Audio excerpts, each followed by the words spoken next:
الحمد لله وحده والصلاة والسلام على من لا نبي بعده أما بعد بسم الله الرحمن الرحيم أبواب الأطعمة عن رسول الله صلى الله عليه وسلم باب ما جاء على ما كان يأكل النبي صلى الله عليه وسلم وبه قال حدثنا محمد بن بشار قال حدثنا معاذ بن هشام قال حدثني أبي عن يونس عن قتادة عن أنس رضي الله عنه قال ما أكل النبي صلى الله عليه وسلم على خوان ولا سكرجة ولا خبز له مرقق فقلت لقتادة فعلى ما كانوا يأكلون قال على هذه السفر هذا حديث حسن غريب قال محمد بن بشار يونس هذا هو يونس الإسكاف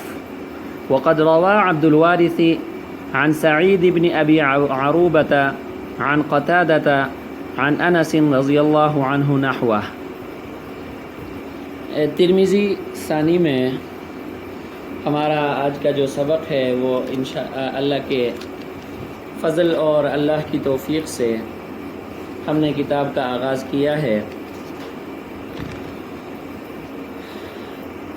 ترمذی ثانی کی ابتدا ابواب الاطعمہ سے ہوتی ہے. لفظ کتاب، لفظ باب اور اس کی جمع ابواب اور فصل وغیرہ کی تحقیق پہلے ہو چکی ہے، لہٰذا یہاں پر اس کی مزید تحقیق کرنے کی ضرورت نہیں ہے. اطعمہ یہ طعام کی جمع ہے. علامہ جوہری رحمہ اللہ فرماتے ہیں الطعام کل ما یؤکل، کہ جو بھی چیز کھائی جائے اس پر لفظ طعام کا اطلاق ہوتا ہے.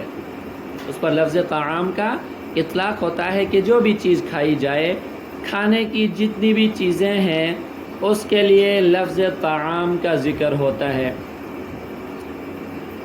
اب یہاں پر ابواب الاطعمہ میں ایک تو لفظ اطعمہ کی تحقیق تھی جو میں نے عرض کر دی، اور دوسری بات یہاں پر ابواب الاطعمہ کی ماقبل سے مناسبت.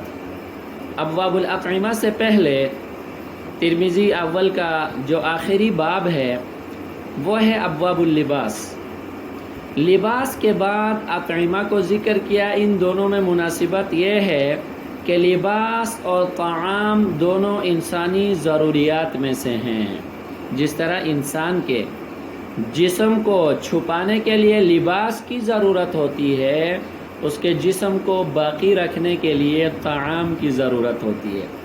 اور ان دونوں میں اتنی مناسبت ہے کہ آپ نے فقہ کی کتابوں میں پڑھا ہے کہ نفقہ زوجہ کا جو وجوب ہے اس میں دونوں میں کی برابر کی حیثیت ہوتی ہے. کہ اگر کوئی آدمی کسی خاتون سے نکاح کر لے تو اس کا نفقہ جو اس آدمی کے ذمہ واجب ہوتا ہے اس میں آپ نے پڑھا ہے طعام اور لباس، طعام اور لباس. تو لہٰذا ابواب الاطعمہ کی ضرورت ہونے کے پیش نظر ابواب اللباس کے ساتھ اس کی مناسبت ہے. اب یہاں پہ طعام اطعمہ یعنی یہاں صرف کھانے کی چیزوں کا بیان ہے. آگے جا کر ابواب الاشربہ میں پینے کی چیزوں کا بیان ہوگا. تو کھانے کے آداب کیا ہیں، یہ آداب یہ آپ لوگوں کو میں دے رہا ہوں. پچھلے سال بھی اس سے پچھلے سال جن بچیوں کو میں نے ترمذی ثانی پڑھائی تھی، یہ میں نے خود ان کے ذمہ لگایا تھا کہ کھانے کے آداب آپ لوگ خود تحریر کریں. مثال کے طور پر کہ دسترخوان بچھا کر نیچے بیٹھ کر کھانا کھانا، کھانا کھانے سے پہلے ہاتھوں کو دھونا، بسم اللہ پڑھ کر کھانا شروع کرنا، دائیں ہاتھ سے کھانا، اپنے سامنے سے کھانا. اسی طرح بہت سارے جو ہے وہ کھانے کے آداب ہیں. تو کھانے کے آداب میں سے کم از کم 10 آداب وہ حدیث کی روشنی میں آپ نے لکھنا ہے. تو یہ 10 آداب کھانے کے آپ نے لکھنے ہیں، یہ آپ لکھیں. اب اگلے لفظ کی طرف آ جائیں. ابواب الاطعمہ کے ساتھ امام ترمذی رحمہ اللہ نے فرمایا عن رسول اللہ صلی اللہ علیہ وسلم. حدیث کی کتاب ہے، لازمی بات ہے اس میں حدیثیں ہی ہوں گی. تو عن رسول اللہ کی قید لگانے کی ضرورت کیا تھی؟ حدیث کی کتاب میں احادیث تو نبی صلی اللہ علیہ وسلم ہی کی ہوں گی. تو عن رسول اللہ کی جو قید لگائی ہے یہ قید کیوں لگائی ہے؟ تو یہ قید اس لیے لگائی ہے، شارحین نے لکھا ہے کہ عن رسول اللہ کی قید سے امام ترمذی رحمہ اللہ نے اس بات کی طرف اشارہ فرمایا ہے کہ یہاں جو احادیث نقل کی جا رہی ہیں وہ احادیث مرفوعہ ہیں، وہ احادیث مرفوعہ ہیں، خواہ وہ قولی حدیث ہوں یا فعلی حدیث ہوں یا تقریری حدیث ہوں۔ اچھا، پھر بھی اس قید کی ضرورت کیا تھی؟ لازمی بات ہے کہ احادیث مرفوعہ کا اگر ذکر کرنا تھا تو پہلے عن رسول اللہ لا کر اس کی طرف اشارہ کرنے کی کیا ضرورت تھی؟ تو اس کا جواب دیا ہے کہ قدما محدثین جو ہیں وہ اپنی کتابوں میں اخبار مرفوعہ کو بھی ذکر کرتے تھے، آثار موقوفہ کو بھی ذکر کرتے تھے، حضرات ائمہ کے مجتہدات کو بھی ذکر کرتے تھے اور ان کو ایک ساتھ ملا کر تحریر کیا کرتے تھے۔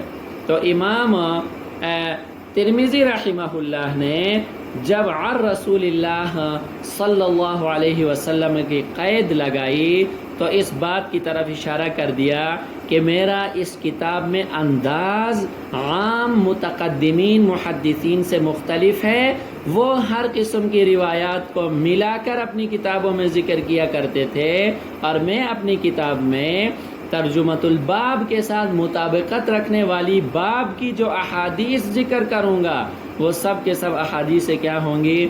مرفوعہ ہوں گی، وہ موقوفہ وغیرہ نہیں ہوں گی۔